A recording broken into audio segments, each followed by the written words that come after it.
பத்திரிகை நண்பர்கள், தொலைக்காட்சி நண்பர்களுக்கு என்னுடைய இதயபூர்வமான வாழ்த்துக்களை நான் முதலிலே தெரிவித்துக் கொள்கிறேன். 2 நாட்களாக நீங்கள் படும் பாடுகள், எவ்வளவு கஷ்டத்தோடு உங்கள் பயணங்களை மேற்கொண்டிருக்கிறீர்கள் என்பதை நான் கண்கூடாக பார்த்தேன். எவ்வளவு இடர்பாடுகளுக்கு இடையில் என்னை பின்தொடர்ந்து வருவது எவ்வளவு கடினம் என்பதையும் தெரிந்து என்னை பல வகையிலே துரத்தி நீங்கள் பிடித்தீர்கள் என்பது எனக்கு தெரியும். அப்படி உழைக்கக்கூடியவர் நீங்கள். உங்களுக்கு வாழ்த்து சொல்வது மட்டுமல்ல, நீங்கள் எல்லோரும் நீண்ட நாட்கள் இறைவனர்களால் எல்லா சிறப்புகளும் பெற வேண்டும் என்ற வாழ்த்துக்களை நான் முதலில் தெரிவித்துக் கொள்கிறேன். தொலைக்காட்சியிலே பணியாற்றுகிற நண்பர்கள், அதேபோல பத்திரிகை நண்பர்கள், ஊடகங்கள் அனைத்துமே ஒவ்வொருவருக்கொரு போட்டி போட்டுக்கொண்டு கடுமையாக உழைத்து அவர் பணியாற்றுகிற அந்த நிறுவனத்திற்கு நற்பெயரை கொண்டு வர வேண்டும் என்பதற்கு நீங்கள் உழைப்பென்பது சால சிறந்ததாக மட்டுமல்ல, எல்லோரும் போற்றுகின்ற அளவிற்கு உங்கள் பணிகள் அமைந்திருக்கிறது.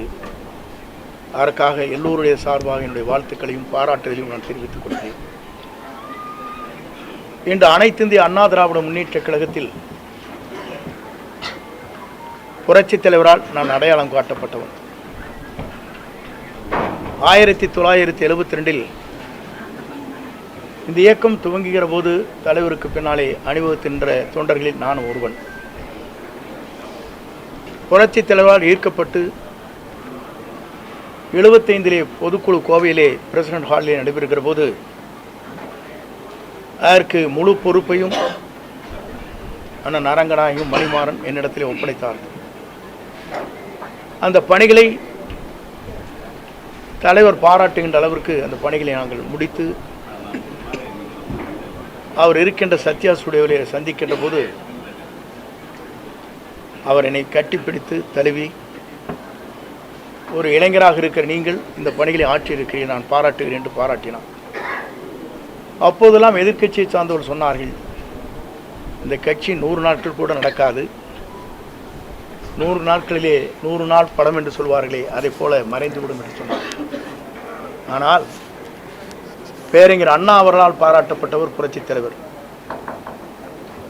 அண்ணா அவர் சொல்கிற போது, இந்த இயக்கம் இன்றைக்கு வெற்றி பெற்றிருக்கிறது, என்னை நீங்கள் காண வந்திருக்கிறீர்கள் நான் முதலமைச்சர் என்ற முறையில் என்று சொல்லி என்னை வெற்றி வைத்தவர் குண்டடி விட்டு கிடக்கிறார், அவரை பார்த்து விட்டு வாருங்கள் என்று அண்ணாவால் அடையாளம் காட்டப்பட்டுள்ள பாராட்டுதலை பெற்றவர் புரட்சித் தலைவர். அவர் தன்னுடைய காலத்திலிருந்து அவருடைய பணிகள் என்பது 3 முறை தமிழ்நாட்டில் முதலமைச்சராக அருகிலே அமர்ந்தார். 10,000 மைலுக்கு அப்பாலே சிகிச்சை பெறுகிற போது, தமிழ்நாட்டிலே கால் வைக்கிற போது அவர்தான் தமிழ்நாட்டின் நிரந்தர முதலமைச்சர் என்ற வரலாற்றை படைத்தார்.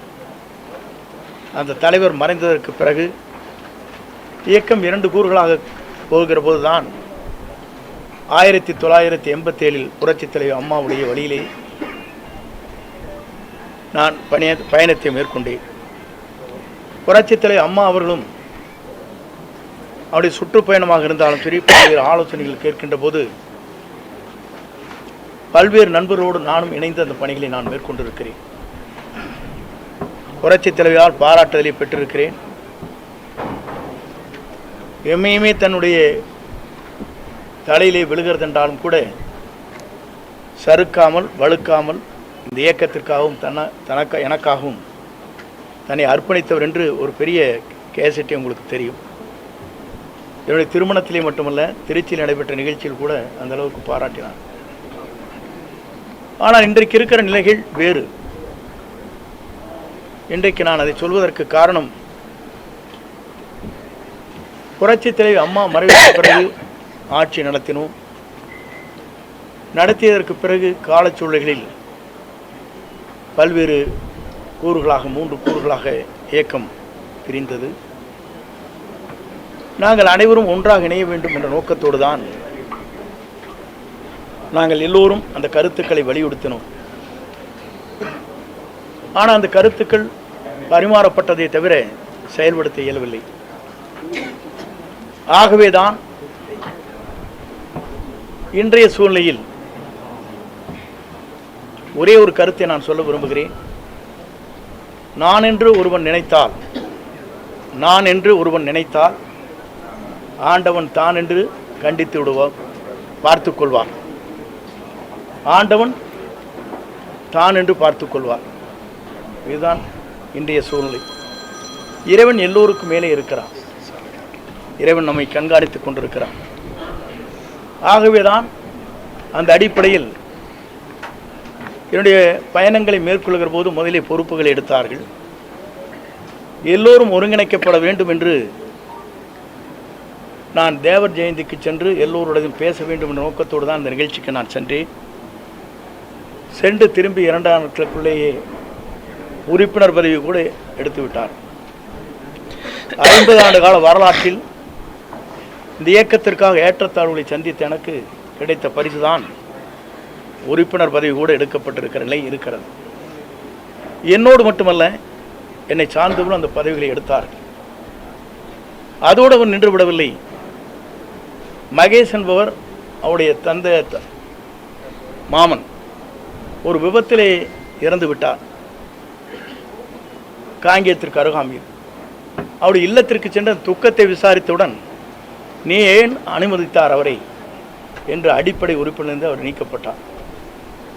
துக்கத்துக்கு செல்வதே, வேதனைக்கு சென்று விசாரிப்பதே தவறென்று அந்த இளைஞரை ஒரு பொறுப்பிலே இருக்கின்றவரை அடிப்படை உறுப்பிலிருந்து நீக்கப்பட்டது என்பது இதுவரையிலும் தமிழகத்தின் வரலாற்றில் நடைபெறாத ஒன்று என்பதை நான் இந்த நேரத்தில் சுட்டிக்காட்ட விரும்புகிறேன். அதற்கு பிறகு என்னுடைய முடிவை பொறுத்தவரையிலும் இன்றைக்கு தெளிவான முடிவுகளை மேற்கொண்டுதான் நேற்றைய தினம் சட்டமன்ற உறுப்பினருடைய பதவியை ராஜினாமா செய்துவிட்டு இன்றைக்கு கழகத்திலே, தமிழக வெற்றி கழகத்தில் நான் இணைந்திருக்கிறேன். ஏன் இங்கே இணைந்தார்கள் என்ற ஒரு கேள்வி கூட கேட்கக்கூடும். இதற்கு காரணங்கள் இருக்கிறது. இன்று திமுக வேறல்ல, அண்ணா திமுக வேறு என்பது அல்ல, உங்களுக்கு தெரியாத ஒன்றல்ல. இரண்டும் ஒன்றாக இணைந்துதான் பயணங்களை மேற்கொண்டு வருகிறார் என்பதை நாடு அறிந்து கொண்ட ஒன்றாக இருக்கிறது. இதை ஊடக நண்பர்களுக்கு நன்றாக தெரியும். ஏனென்று சொன்னால், நாட்டில் நடைபெறுகிற நிகழ்ச்சி தேர்தல் களத்திலே இருக்கின்ற போது ஆளுநரிடத்திலே கொடுக்கப்பட்ட மனு, அதற்கு பிறகு நாங்கள் என்ன நடவடிக்கை மேற்கொள்கிறோம் என்று சொன்னதோடு சரி, அதற்கு பிறகு அவங்களுடைய பயணங்கள் எப்படி இருக்கிறது, எப்படி நடைபெறுகிறது என்பதை பத்திரிகை நண்பர்களுக்கோ மக்களுக்கோ நான் சொல்ல தேவையில்லை. ஆனால் என்னுடைய பயணத்தை பொறுத்தவரையிலும் ஒரு தூய்மையான ஆட்சி தமிழகத்திலே மலர்வதற்கு வெற்றி கழகம், இன்றைக்கு தமிழக வெற்றி கழகம் இளவல் நம்முடைய வெற்றி பயணத்தை மேற்கொண்டிருக்கிற விஜய் அவர்கள் ஒரு மாபெரும் இயக்கத்தை உருவாக்கி மக்கள் மனதிலே இடம்பெற்றிருக்கிறார். இங்கே வந்த பத்திரிகை நண்பர்களே அவருடைய குழந்தைகளை கேட்டால் சொல்லும். பள்ளிக்கு செல்கிற குழந்தையாக இருந்தாலும், கல்லூரிக்கு செல்கிற குழந்தையாக இருந்தாலும் கூட, அப்பா அம்மா இந்த முறை அவருக்கு ஓட்டலைங்கள் என்று கேட்கின்ற நிலை தமிழ்நாட்டிலே பல்வேறு இடங்களிலே பல்வேறு செய்திகள் வந்து கொண்டிருக்கிற நிலை என்னிடத்திலே சொல்லியிருக்கிறார். என்ன காரணம்? ஒரு மாற்றம் தமிழகத்திலே வேண்டும். தமிழகத்திலே ஒரு புதிய மாற்றத்தை உருவாக்கப்பட வேண்டும். தமிழகத்திலே இவர்கள் மட்டும்தான் ஆள வேண்டுமா? ஏன் ஒருவர் மற்றவர் நல்ல புனித ஆட்சியை நடத்துவதற்கு, ஒரு தூய்மையான ஆட்சியை நடத்துவதற்கு ஒருவர் தேவை என்ற எண்ணம் மக்கள் மனதிலே நிறைந்திருக்கிறது என்பதுதான் இந்த தமிழகம் வெற்றி கழகம் இன்றைக்கு பயணத்தை மேற்கொள்கிற போது அது வெற்றி பயணமாக நடைபெற்று கொண்டிருக்கிறது. குறிப்பாக இதை நான் சொல்வதற்கு காரணம், எல்லா நாடுகளிலும் எல்லா மாநிலங்களிலும் பல்வேறு மாற்றங்கள் உருவாகி கொண்டிருக்கிறது. டெல்லியை எடுத்துக்கொண்டாலும் கூட 2 கட்சிகள் தான் பெரிய கட்சி என்கிற போது அன்றைக்கு மாற்றங்கள் உருவாக்கப்பட்டது. ஆம் ஆத்மா வந்தது, ஆம் ஆத்மா சொன்னது. அதே நேரத்தில் பஞ்சாபிலே கூட காங்கிரஸ் 2 கட்சிகள் போட்டி போட்டுக் கொண்டிருக்கிற போது இடையிலே மற்றொரு கட்சி அங்கே வருகின்ற வாய்ப்பு அங்கே உருவாக்கப்பட்டது. இதையெல்லாம் நான் எதற்காக சொல்லுவேன் சொன்னால், மக்கள் மாற்றத்தை விரும்புகிறார்கள். ஒரு தூய்மையான ஆட்சி தமிழகத்திலே கொண்டு வர வேண்டும், ஒரு மாற்றங்கள் தேவை என்ற நோக்கத்தோடு தான் இந்த பயணங்களை அவர் மேற்கொண்டிருக்கிறார்கள். இந்த பயணம் என்பது உங்கள் தொலைக்காட்சி நண்பர்கள் மட்டுமல்ல, மக்கள் இன்றைக்கு முழு மனதோடு வரவேற்றிருக்கிறார்கள். வரவேற்பு மட்டுமல்ல, வெற்றியை சூடுவதற்கு காத்து கொண்டிருக்கிறாள், நேரத்தை பார்த்து கொண்டுதான். ஆகவே 2026 என்பது மக்களால் வரவேற்கப்படுகிற, மக்களால் ஏற்றுக்கொள்ளப்படுகிற, மக்களால் உருவாக்கப்படுகிற ஒரு புனித ஆட்சி தமிழகத்தில் உருவாகுவதற்கு நம்முடைய வெற்றி கழகத்துடைய தலைவர் அன்பிற்கினிய இளவல் விஜய் அவர்கள் வெற்றி பெறுவார்கள். 2026 மக்களால் மாபெரும் புரட்சி உருவாகி வெற்றி என்ற இலக்கை அவர் எட்டுவார் என்பதை மட்டும் நான் இந்த நேரத்திலே உங்களுக்கு பணிவன்போடு தெரிவித்து, வருகின்றிருக்கிற தொலைக்காட்சி நண்பர்கள், ஊடக நண்பர்களுக்கு என் வாழ்த்துக்களையும் நன்றியும் பாராட்டுதலையும் தெரிவித்துக் கொள்கிறேன். நன்றி, வணக்கம்.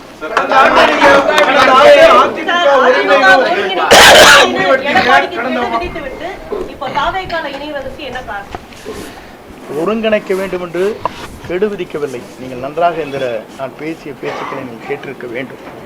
இதனை கேட்காதையே நீங்களாக போட்டுவிட்டு ஹெட்லைன் போட்டுவிட்டு 5 நாட்கள் தான் அவகாசம் கொடுத்திருக்கிறார் என்று சொன்னீர்கள். அதில் முழுமையாக நீங்கள் பார்க்க வேண்டும்.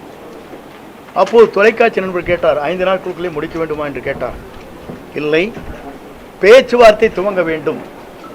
1 மாதமோ 1.5 மாத காலமோ எடுத்துக்கொள்ளுங்கள். அதில் யாரை சேர்த்தலாம், சேர்த்த வேண்டும் என்பது பொதுச் செயலாளர் முடிவு செய்யட்டும் என்று தெளிவாக சொல்லியிருக்கேன். நான் நீங்கள் பார்த்துருப்பேன்னு நினைக்கிறேன். ஆனால் கெடு என்று போட வைத்ததே அவர்தான். முதலில் தெரிந்து கொள்ள வேண்டும். என்னை வெளியேற்ற வேண்டும் நோக்கத்தோடு தான் அதை சரியான மொழி காயை நகர்த்தி விட்டார். இதுதான் உண்மை. தொலைக்காட்சியில் நான் பேசியது நீங்கள் இன்றைக்கு வேண்டுமானால் போட்டு தெரிந்து கொள்ளலாம்.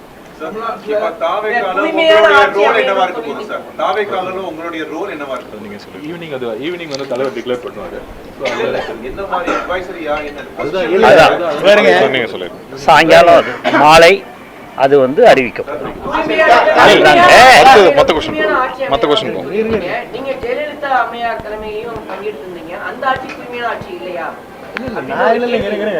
அம்மா இருக்கும் வரை, தலைவர் இருக்கும் வரை தூய்மையான ஆட்சி நடைபெற்றது என்று சொல்ல நான் இல்லை என்று சொல்லவே இல்லையே. நீங்க அவங்களே அடுத்த சப்ஜெக்ட் போறீங்க. புனிதமான ஆட்சி அவங்க 2 பேரும் நடத்தினாலும் சொல்லியிருக்கேன். இல்ல நான் சொல்றது இருங்க, நான் சொல்றது இருங்க, நீங்க இருங்க நான் சொல்றேன் கேட்டுக்கணும். நீங்க தயவு செஞ்சு ஒவ்வொருத்தரை கேளுங்க, தனித்தனி கேளுங்க. நான் டைம் கொடுக்குறேன், ஒன்றும் பிரச்சனை இல்லை. அம்மா தலைவருடைய ஆட்சி இதுதான் நாங்கள் வந்தோம். அவங்க ஆட்சிக்கு பிறகு தான் நாங்கள் ஆட்சியிலே வந்தோங்கிறது உங்களுக்கு தெரியாதுல்ல. அவர் அப்படி ஆட்சி நடத்தினால 5 முறை அவங்க ஜெயிச்சாங்க, தலைவர் 3 முறை ஜெயிச்சாங்க. அது புனித ஆட்சியிலேயும் நீங்கள் என்னகிட்ட கேள்வி கேட்டு மடக்கூடாது. நான் புனித ஆட்சி இல்லைன்னு சொன்னேன்னா, நீங்களாக ஒரு கேள்வி கேட்டு அதை பதிலாக பெற்று அதற்கு பிறகு பத்திரிகை திரித்து போட்டி அது என்னையெல்லாம் டேமேஜ் பண்ண நினைக்கிறேன்.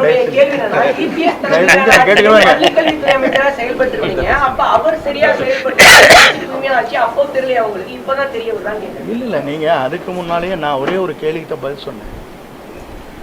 தூய்மையான ஆட்சி இருக்கிறதா இல்லையா என்பதற்கு கவர்னரிடத்திலே மனு கொடுத்தவர் யார்? நான் கொடுக்கல. யார் கொடுத்தா? எதிர்கட்சி கொடுத்தாங்கன்னு இல்லையா?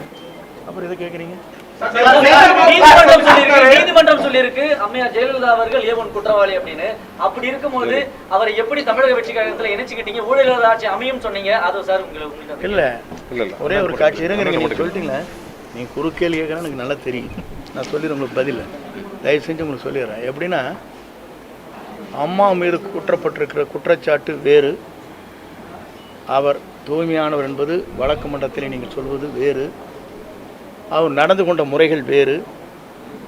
ஒரு வழக்கை ஜோடிக்கிற போது எப்படி வேண்டுமானாலும் ஜோடிக்கலாம். உங்கள் வேலை ஜோடிக்கணும்னு நினச்சேன்னா ஒரு அரசாங்கம் நினச்சா என்ன வேணும் பண்ணிடலாம். பண்ண முடியாதா?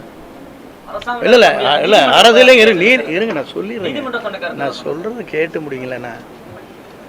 ஒரு ஒரு செட்டை இது பண்ணுறது யார் பேரில் வேணாலும் ஒரு எஸ்டிமேட் போடுறீங்க. யார் போடுறான்? இந்த பில்டிங்கோடைய வேல்யூ என்னென்னு போட்டால் அவங்களுக்கு வேல்யூ குறைவாக போட்டிருப்பாங்க. அவங்களுக்கு வேண்டிய நண்பர்கள் இருப்பாங்க, அவங்க வேல்யூஷன் போடுவாங்க. பிடபிள்யூ ஒரு வேல்யூஷன் என்ன போடுவாங்க உங்களுக்கு தெரியாதா? உங்கள் நண்பர் உங்களுக்கு 100 செங்கல் அனுப்பிச்சா ஒரு நண்பர், ஒரு 100 மூட்டை சிமெண்ட் அனுப்பிச்சு உங்களுக்கு அதெல்லாம் எஸ்டிமேட்டில் வருமா? ஒரு வேல்யூவேஷன் போடுறது பிடபிள்யூங்க. ஆனால் கன்ஸ்ட்ரக்ஷன் செய்கிறது வந்து அவங்க வந்து குறைந்த விலையில் செய்ய முடியும். இப்போ நீங்கள் நிறைய தெரியும், பிடபிள்யூங்கிறது வந்து தனிப்பட்ட முறையில் பூஸ்ட் பண்ணி ஒரு கவர்மெண்ட்டுக்கு இவ்வளோ வந்து இவ்வளோ வரை எஸ்டிமேட் போடலான்னு சொல்லுவாங்க. பார்த்துருக்கீங்க இல்லையா? வருஷம் 10% இன்க்ரீஸ் பண்ணுவாங்க. கேள்விப்பட்டிருக்கீங்க இல்லையா?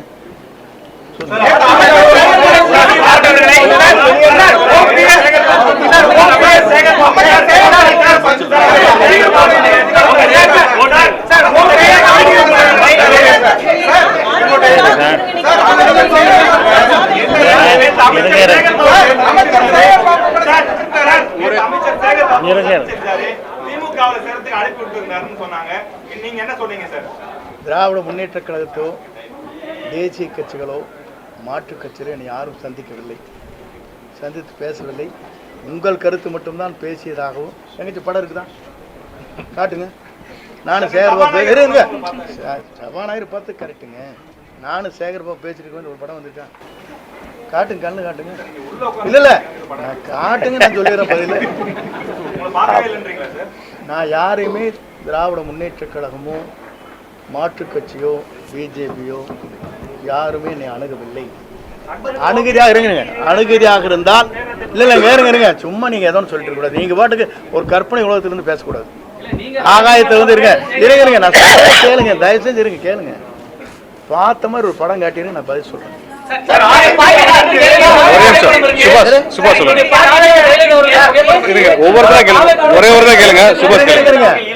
நீங்க என்ன சொல்றீங்கன்னா, இது ஜனநாயக கட்சி, யாரை வேண்டுமானாலும் தங்களுடைய விருப்பப்பட்டவரை படத்தை வைத்துக் கொள்வது ஆட்சேபனையே கிடையாது. நான் படத்தை வைக்காத மாற்றி போட்டோம், இன்னைக்கே மாறிட்டியே, டபுள் அடிக்கிறியான்னு கேட்பேன். நீ நான் பேசிக்கிறேன்.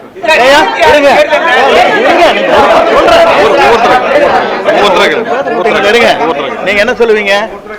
இன்னைக்கே அந்த படத்தை மாற்றிருந்தா, இவரெல்லாம் என்ன பெரிய தியாகி, இவர் என்ன வந்து கொள்கை பிடிப்பவர், ஒரு நிமிஷத்துக்கு ஒரு கட்சி மாறிட்டு படத்தையும் கூட மாற்றிட்டு போட்டாரும்பீங்க. இந்த வேஷ்டி கட்டினதே மாற்றின காரணமே கேஸ் போட்டாங்க பேரில், வேஷ்டி கட்டக்கூடாதுங்கிறக்காக மாற்றினேன். புரியுதுங்களா? படத்தை வச்சு கூட அவங்க சொல்லவே இல்லை. யார் படத்தை வேண்டுமானாலும் வைத்துக்கொள்ளலாம்.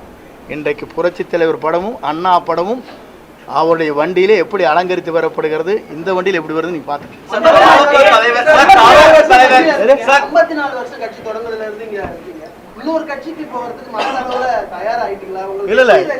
இல்லை நான் சொல்றது கேளுங்க. ஒரு இயக்கத்திலே நான் பணியாற்றுவது, முழுமையாக அந்த இயக்கத்தில் இருக்கும் வரை அடிக்கடி நல்லா ஜம்ப் பண்ணிருக்கேண்ணா. தினவர் கட்சிக்கு போயிருக்கேண்ணா, நான் கோரேன். இன்னைக்கு வந்ததுக்கு காரணமே ஒரு புதியமான ஒரு மாற்றத்தை உருவாக்குவதற்கு ஒரு பயணத்தை மேற்கொண்டிருக்கிறார்கள். மக்கள் வரவேற்பு, மாபெரும் வரவேற்பு. நீங்கள் பார்க்குறீங்க, உங்கள் டிவிக்காரில் என்ன சொல்கிறாங்க சேனலில், எங்களுக்கு என்ன வந்துருக்கு சொல்கிறாங்க, 1 கோடி பேர் பார்க்குறாங்க எங்கள் சேனலை. நாங்கள் அதனால தான் 10 சேனல் போட்டு இறங்குற இடத்துலையும் எடுக்கிறோம், நிற்கிற இடத்துலையும் எடுக்கிறோம், அங்கேயும் எடுக்கிறோம். நீங்கள் தானே சொல்கிறீங்க. எனக்கு சொன்ன ஒரு ஓனர் சொல்லியிருக்காரு, 4 ஓனர் கேட்டுக்கிறீங்களா இல்லையா? நாங்கள் அதுக்கு தான் முடிக்க உங்களை படம் எடுத்துகிட்டு இருக்காரு அவரை அப்படிங்கிறாங்க. 10 சேனல் போடுறாங்கிறாங்க. யாராச்சும் போடுறாங்களா? இறங்குற இடத்துல எடுக்கிறீங்க, ஹெலிகாப்டர்ல எடுக்கிறீங்க, ஓடுற போதும் எடுக்கிறீங்க, அங்கேயும் நிற்கிற போது எடுக்கிறீங்க, சுற்றி எதுக்காக எடுக்கிறீங்க? அப்போ வந்து மக்கள் வந்து வரவேற்கிறாங்க நோக்கம் தானே அது. இல்ல வெளிப்படைத்தன்மை இல்ல, வெளிப்படைத்தன்மை இல்லைன்னு சொன்னா டெல்லி எடுத்துக்க வேண்டியதானே. டெல்லியில் வெளிப்படைத்தன்மையோட வந்தது காருக்குள்ள